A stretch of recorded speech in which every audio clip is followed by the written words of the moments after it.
여러분은 이제 제 강의를 들으셨으면 진돗개가 늑대와 되게 가깝다더라, 시바견이 제일 가깝다더라, 이런 노름에 놀아나시면 안 됩니다.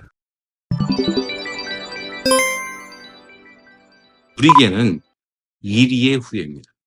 그러면 이제 일본개와 우리 개의 차이를 아셔야 됩니다. 우리 개는 중앙아시아 이리의 후예입니다. 늑대의 후예가 아니고요. 뭐 유럽 늑대나 북미 늑대의 후예가 아닙니다. 그래서 시베리안 허스키랑 우리 개는 다른 겁니다. 라이크랑도 다른 겁니다. 걔네들은 북미 늑대의 후예입니다. 아시겠죠? 그거를 헷갈리시면 안 됩니다. 제가 왜 아직까지 블랙탄에 대해서 배타적인지, 그리고 그 교잡종에 대해서 안 된다고 얘기하는 근거가 이겁니다. 중앙아시아 1위와 북미 늑대는 다릅니다. 그럼 일본을 보시죠. 우리가 보통 이제 우리 민족을 뭐라고 그래요? 맥족이라고 해요. 맥족. 맥이 무슨 뜻입니까? 짐승맥이라고 부르죠. 근데 이 맥이란 글자는 개를 가지고 사냥을 했다는 뜻이 됩니다. 근데 이 맥이란 글자를 자세히 보시면 일이 단자라는 글자가 있습니다. 그 글자와 거의 똑같습니다. 그래서 맥족은 다르게 말하면 이리를 부렸다라는 의미가 됩니다. 일본에서 코마이누라고 부릅니다. 고구려견을 코마이누라고 부르고 자기들 데리고 신사에 모셔놨죠. 근데 코마이누를 뜻하는 이 박이란 글자가 바로 예맥족의 맥에서 왔다는 것은 일본에도 인정하고 있습니다. 그러면 일본에 있는 개들은 어떨까요?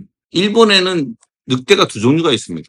하나는 홋카이도 늑대라는 것이 있고, 또 하나는 일본 늑대라는 것이 있습니다. 자기들 연구에 의해서 홋카이도 늑대랑 일본 늑대는 서로 다르다라는, 홋카이도 늑대는 저 시베리안 허스키 쪽이라고 밝혀졌습니다. 그러면 일본 늑대는 어디서 왔을까요? 어차피 늑대랑 개는 서로 교배를 합니다. 또 서로 친숙합니다. 개를 죽이는 늑대가 흔치 않고 늑대를 죽이는 개가 흔치 않은 이유가 그들은 가깝기 때문에. 일본 애들은 처음에 일본 개도 그렇고 일본 늑대도 그렇고 한반도에서 왔다고 우기고 싶었습니다. 그래서 일본 늑대를 연구를 합니다. 일본에서는 1905년에 일본 혼슈 나라 히가시오노 마을에서 마지막 일본 늑대가 사살됐습니다. 일본은 메이지 유신 이후로 늑대 박멸을 최고로 삼았기 때문에 빠른 시간 내에 멸종했습니다. 그런데 이 일본 늑대를 요즘은 염기서열 전체 게놈을 분석을 하죠.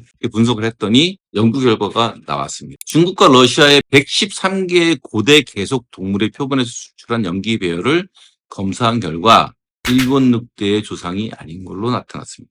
다시 말해서 동북아시아의 늑대와는 일본 늑대는 상관이 없더라라는 것입니다. 전 세계 1576마리 개들의 미토콘드리아 DNA를 분석한 결과 기슈견과 시베리안 허스키는 일본 늑대와 동일한 하플로타입을 가지고 있는 것으로 밝혀졌다. 무슨 말인지 알겠죠? 기슈견과 시베리안 허스키는 일본 늑대와 같은 하플로타입을 갖고 있다.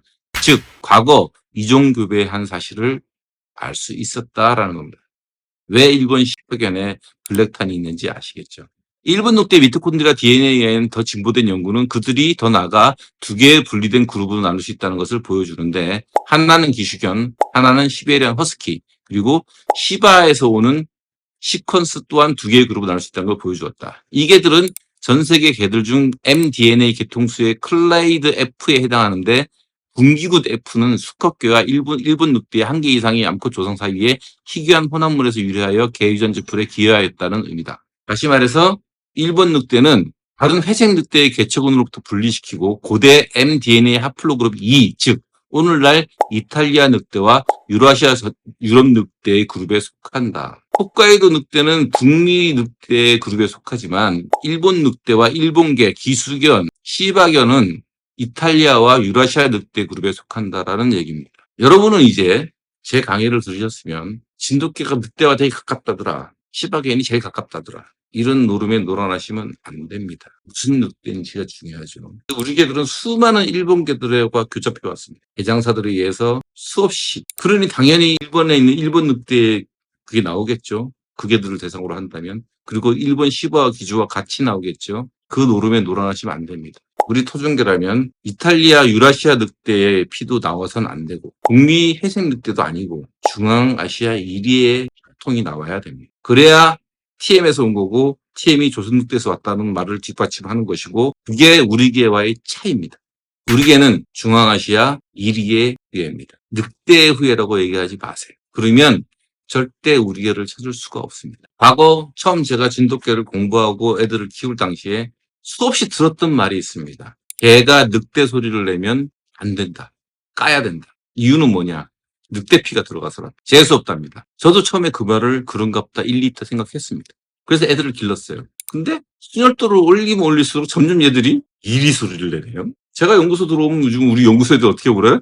이히 하고 울어요. 그래서 의문점이 들었습니다. 왜 이런 일이 생기지? 그럼 얘들 다 까야 되는데? 승냥이 소리와 이리 소리는 다릅니다. 제가 알고 있는 승냥이 소리는 훨씬 더 늑대에 가깝습니다. 저는 그래서 우리 개를 정의할 때 한민족과 함께 해온, 한민족의 곁을 지켜온 길들여진 일이라고 정의를 합니다. 우리나라에 언제까지 일이가 있었을까요? 자, 보세요. 일본은 1905년에 사라졌죠. 근데 1964년 우리나라 경북 영주에서 한 마리 잡혀서 죽었고, 1967년 영주에서 또 순놈 2마리, 안놈 2마리 잡혔고, 1968년 충북 음성에서 한 마리 잡혔고, 마지막으로 1980년 경북 문경에서 한 마리가 잡혔습니다. 다시 말해서 1980년까지 우리나라 한반도 1위는 남아 있었습니다. 그만큼 최근까지 우리 개와 1위는 교잡이 됐을 겁니다. 일본과는 다릅니다. 따라서 우리 애들 몸속에는 이리의 피가 있을 것이고 그 이리의 피를 복원할 수도 있을 겁니다. 2005년에 평양중앙동물원에서 두 쌍의 늑대 들어가서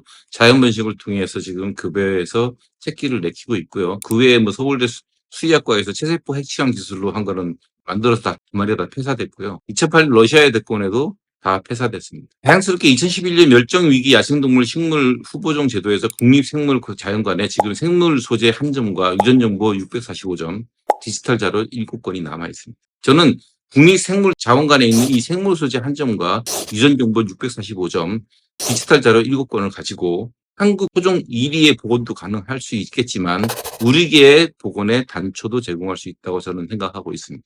이 자료를 저도 그래서 확보하려고 애를 쓰고 있습니다.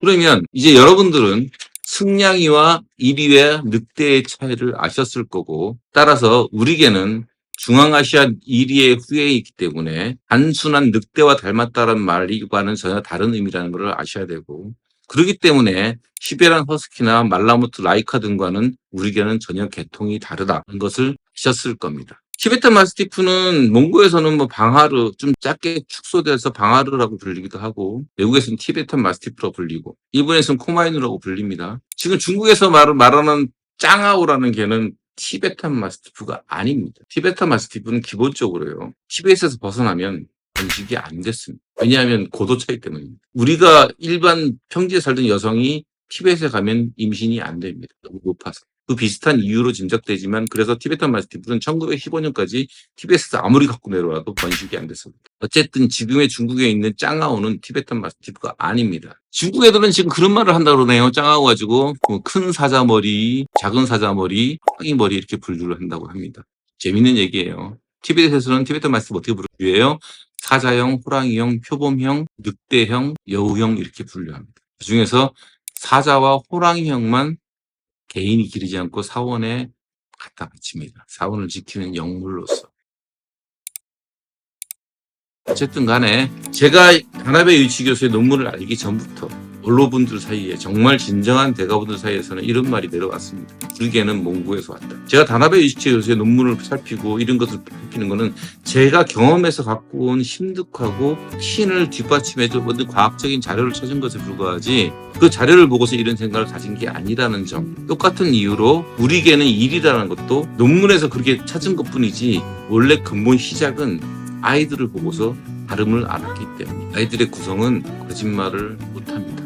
우리 사람의 말보다 아이들의 몸은 훨씬 더 수다스럽습니다. 너무나 많은 것을 알려주죠. 오늘은 우리 개가 왜 중앙아시아 1위의 후예인지를 얘기했습니다.